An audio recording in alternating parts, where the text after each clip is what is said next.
Welcome to the show. Just before we get started today, I wanted to thank Bridget in Australia, who left us a 5-star rating and a lovely review on Google. Bridget writes, "I love how Kate helps families understand all family members' personalities so each member of the family can flourish." Thank you for that, Bridget. It really means a lot to me to hear back from you. Today we're tackling a question we all ask ourselves at some point. Why do people argue? Let's face it, arguments are something that we all experience, whether we like it or not. I was speaking to a friend the other day and he was mentioning how he and his son had an argument at dinner time over one word, the name of a town, and how you said it.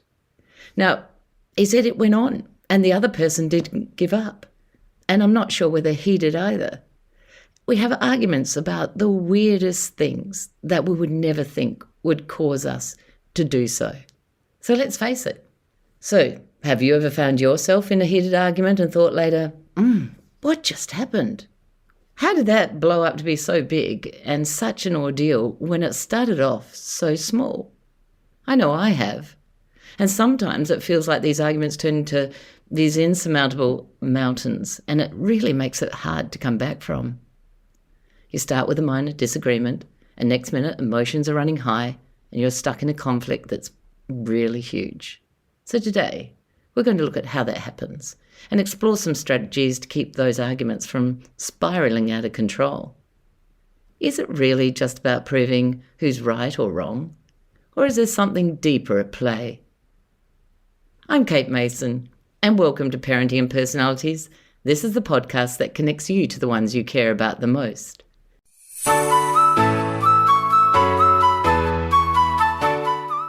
In this episode, we're going to hone in on the real reasons behind arguments. What triggers them? What are we really fighting for? And how our personality traits, emotional needs, and hormones can play a much bigger role than we all think. Now, most importantly, we'll talk about how to navigate disagreements without damaging our relationships. So grab a cup of coffee and let's get going. Now, I want you to know that actually everyone really does argue at some point, no matter whether we feel we're argumentative or not. Conflict and disagreement are just natural parts of our human interaction. We all have different perspectives, don't you? Experiences, values, communication styles, and all of these things can actually lead to arguments. We have emotional triggers, so we might be frustrated with someone or angry or feeling sad or even really passionate about something that we really believe in. Even though we don't intend the conversation to escalate, sometimes this just happens. Sometimes arguments occur because people feel quite strong about the boundaries that they have around things or their ideas or their belief systems. But you know what? Not everyone argues in the same way, and no style is right or wrong. Some people, particularly those people who are conflict avoidant, tend to steer clear of arguments. Now, I just want to say right here that I dislike the term conflict avoidant because I do think that people who do like to argue call us that, because I am conflict avoidant myself and I would rather do anything to avoid a yelling match or a disagreement, and I would much prefer to steer clear of that. So I might withdraw from a discussion or I might compromise quickly so that there's no tension happening. Is that you? Are you like that? Or do you actually really enjoy the interaction of an argument? And some people are, as they say also, which I don't like, are passive-aggressive. Now, to me, passive-aggressive just means that there's a different style of the way that people avoid arguments. They might perhaps become quiet or withdrawn, or they might show body language-wise that crossed arms, sad face, walk away. Doesn't necessarily mean that they have to engage in an argument. And then we have personality differences. Now, personality types that prioritise harmony, such as the feeling types, tend to avoid confrontation and arguments, and they're more focused on understanding other people's emotions and maintaining peace. And if you're into the MBTI as I am, you've probably noticed this. Now, I'm a feeling type, and I talk about this with my feeling friends. We don't want to get into a verbal disagreement over something. We'd rather acknowledge each other's differences, discuss how we might be feeling about their ideas, but we don't want to get into an argument and feel angry with each other or upset. So we're more likely to just agree to disagree. Now, the thinking types are slightly different. They would much rather solve a problem, and they approach these conversations as if they are. They like to use logic and reason, and for them, often a good debate really stirs them up mentally, and they love the idea of having that conversation with someone. However, this often makes them come off looking a little blunt, detached, and argumentative. So this is how it goes with my family. I'm a feeling type, and I'm happy to really most of the time just not argue with anyone. So let's, for example, say that I tell them at the dinner table that the sky is blue. Now, my three thinking types, they'll question everything I say. So they might say, well, how do you know that? So where did you get that information from? Is that scientifically backed? One of them might say they read an article yesterday that the sun was pink. So how would I know? And on it goes. Honestly, I sit there sometimes and I think, why did I even say anything? However, unfortunately, as an extrovert, this stuff does just come out of my mouth. And I do know that the sky is blue, by the way. And I'm not expecting the fact police to jump on every single thing I say at the dinner table. So do you know what? I argue and I defend my opinions for a while. And then I actually realise, you know what? It's not worth it. I have bigger battles to fight than this. So I back down as fast as possible. So what happens to an innocent discussion at the meal table? I never know whether I'm walking into a minefield of what I said was right or wrong. And sometimes, yes, we do. We argue for argument's sake because you know what? Sometimes I just get really frustrated because I'm sick of people telling me what I should be doing or discussing the things that I think are right or wrong and arguing with me.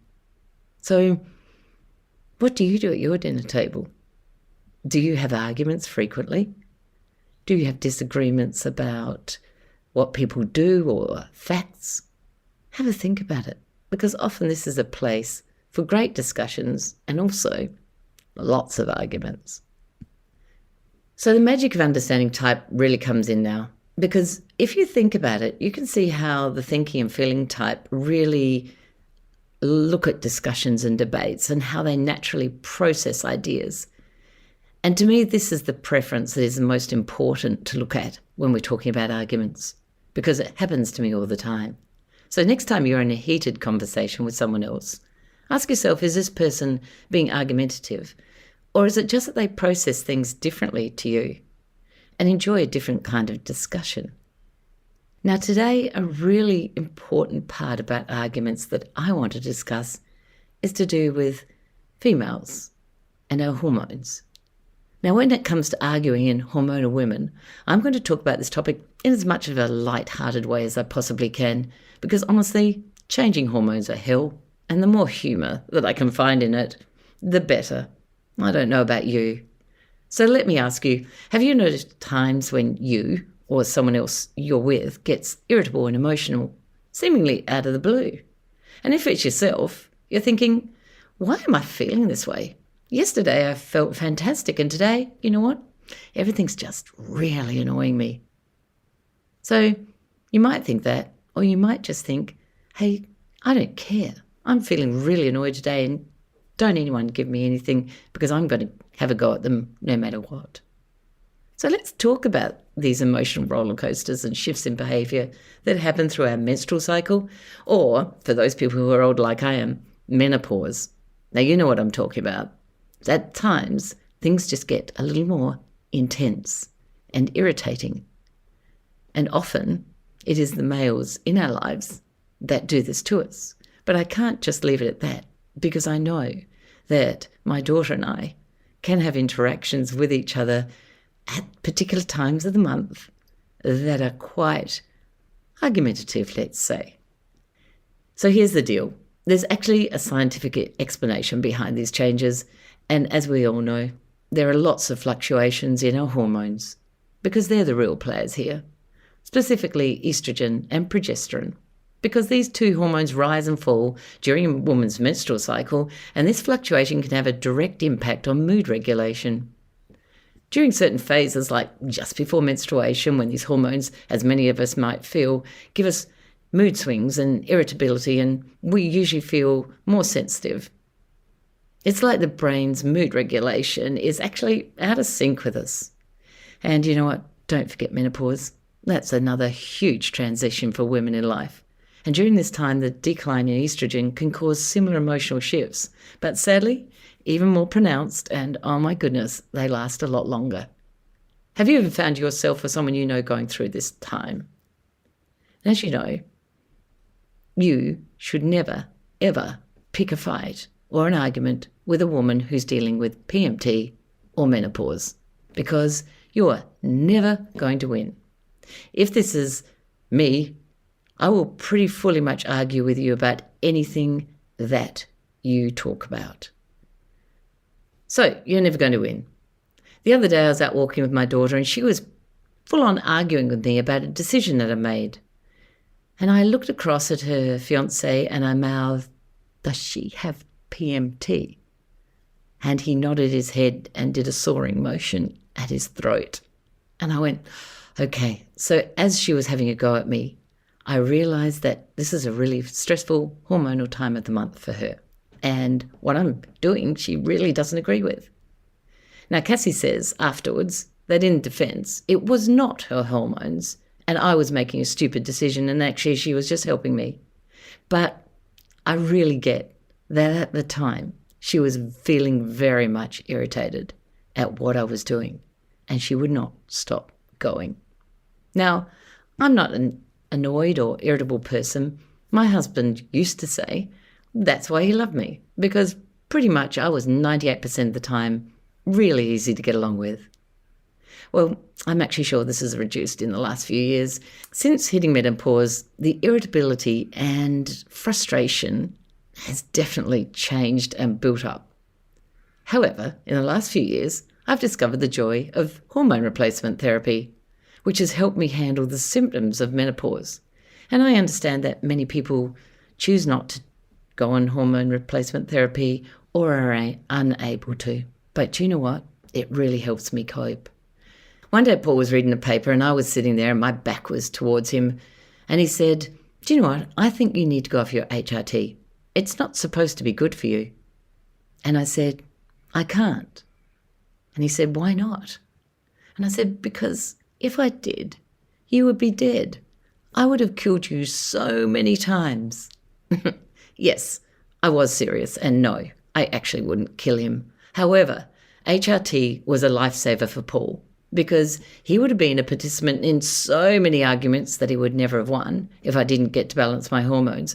And I honestly, there were times where I could actually have throttled him. I can only imagine that this must have happened to you many times. Whether you're PMT-ish or you're feeling in menopause, then these are the feelings that come up and grab us out of the blue. So while I'm talking about this, I think that we need to look at things you should never say to a woman during the menstrual cycle or when they have menopause, if you value your life, that is.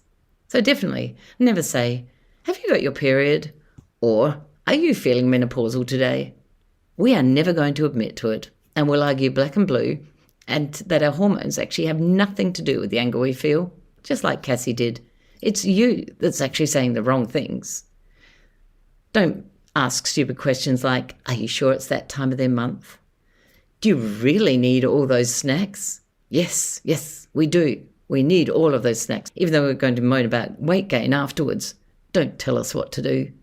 Don't ask, "Is it over yet?" Seriously? It's not a Netflix show. It doesn't finish in 30 minutes. So give us a break and leave us alone. Are you sure you're not overacting? Now, this is possibly one of the most dangerous things you can say. And if these words leave your mouth, you might want to rethink your life choices immediately, because For anyone that is in this situation, as you might recognise and know, this is red rag to a bull. So sometimes it's just better not to talk to us at all when we're like this. Don't argue, just walk away. Choose your battles and maybe wait until the hormonal storms have passed. Because do you know what? Survival is the key. Anger, frustration, you're not going to win. Do you have a family member or a mum or a sister or a partner who this happens to? And are you really aware of the times that you need to not pick an argument? If you want a few straws of hope, here are a few tips to try during this time. There are no guarantees. Give the person you're dealing with extra compassion. Don't fix anything. Offer comfort, snacks, space, cuddles, but if they don't want them, go away. Help out without being asked because, that shows that you're actually there to support that person. Be patient and supportive, and at the end of the day, showing empathy, patience and understanding can make the world of difference. My friend Marianne and I always used to joke that PMT was actually the 1 week we saw life as it really was, warts and all, and then we went back to the fluffy version for the next 3 weeks, living in with unicorns and fairies. When we talk about arguing, there are cognitive benefits. Research shows that arguments, especially those connected to emotionally charged and controversial issues, allow individuals to confront their own biases.